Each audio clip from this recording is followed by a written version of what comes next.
Great, co-pilot. Let's record our third English conversation session here. Maybe we can choose a specific topic and we can talk about that. And I need you to keep asking me a lot of different questions about the topic in a profound way. So I'm gonna force myself to answer all these questions in the best way possible. And I'm gonna try to be extremely objective here to make the flow of conversation. And always when I stop to talk to you, you're gonna interact with me and you're gonna add something about that specific answer, or maybe you're gonna ask me a new question about the topic that we are gonna choose. Did you get the idea? Got it. We'll dive into a topic, and I'll keep the questions flowing to keep you on your toes. What's our topic? Could you suggest something to talk about right now? It's nice to remember that this idea here is to show to people that it is possible to use an artificial intelligence like you to practice their speaking ability when it comes to learning a new language, in this case, the English language. Okay? Absolutely, John. Let's talk about one of the most fascinating topics in the world human communication. Why do you think nonverbal cues, like body language, are so crucial in communication, especially when learning a new language? Body language. So, Body language, I would say that it is something very important because when you know how to read people in terms of gestures, in terms of facial expressions, I think you are able to understand them better. And with that, you can have a more natural flow of conversation. absolutely. Body language adds depth to understanding, making interactions richer. Now, switching gears a bit, what's your take on the role of tone and intonation in effective communication? Tone and intonation, it is something that is also important because depending on what kind of tone you are using in some questions or some answers, you are going to influence your audience in terms of thinking about that topic maybe in a deeper way, or sometimes you can have a more precise and objective answer about that specific question. And of course, your tone open a specific door to the kind of tone of answer that you are waiting from someone in terms of making the conversation flows. hmm Tone shapes meaning and guides responses. It's like setting the scene for the conversation. Yep, Speaking of scene, situations where tone is critical could be negotiations, giving feedback, or resolving conflicts. It can make or break the outcome. definitely. I would say that it is very important. And here we come back to the idea of reading people in general. And if you are able to read people in a nice way and you are able to understand based on the tone that they are using in that specific conversation, maybe you can understand their feelings in terms of how that conversation is being nice or hard to them. And this can guide you in terms of a more suitable way to approach that specific situation. Absolutely. Reading the tone helps decipher emotions and adapt your approach, offering empathy or assertiveness as needed. It guides you to respond in a way that's sensitive to their state of mind. Yeah. What else, co-pilot? Well, John, how about we dive into something different? What's been sparking your curiosity lately? Tech, travel, or maybe a quirky fact? Spill the beans. I would like to keep the flow of our conversation connect to specifically the idea of learning a new language. We can use this kind of topics as a way to improve my speaking ability.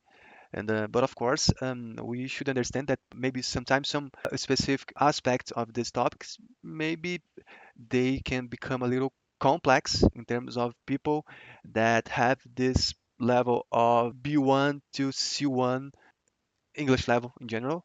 And what do you think about that? Absolutely.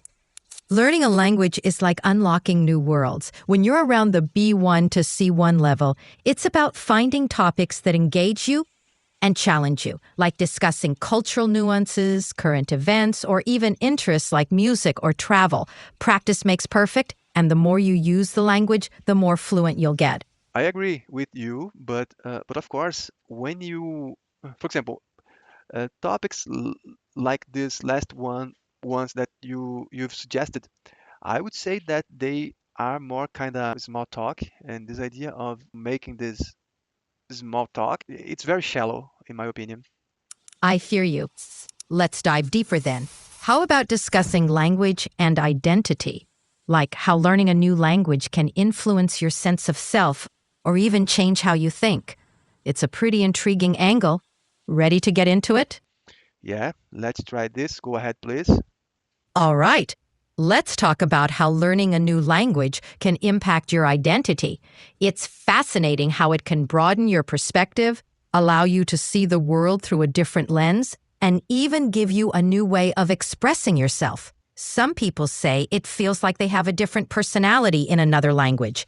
Have you experienced anything like that? Nope, I would say that I have the same personality, both in Portuguese, that is my native language, and in English.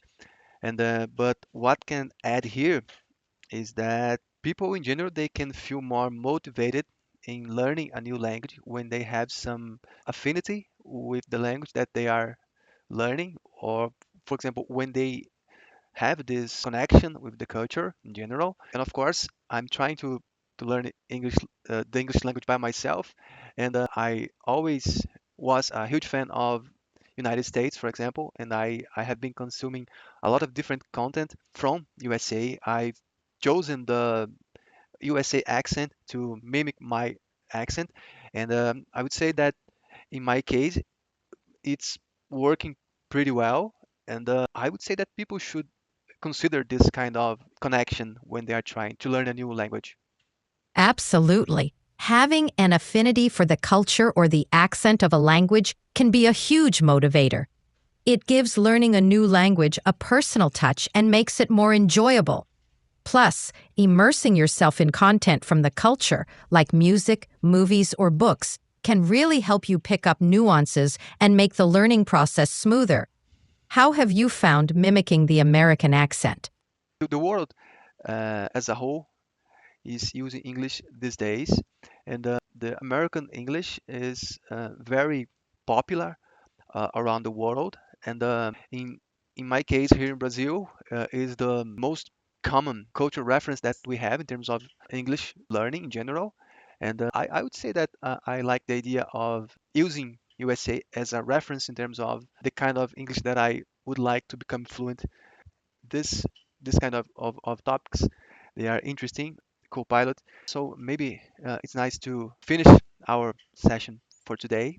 And before that, I would like you to give me your thoughts about our conversation right now, your feedback, and you can summarize the topics that we have been talking here right now, and maybe you can suggest something, or whatever you want to do.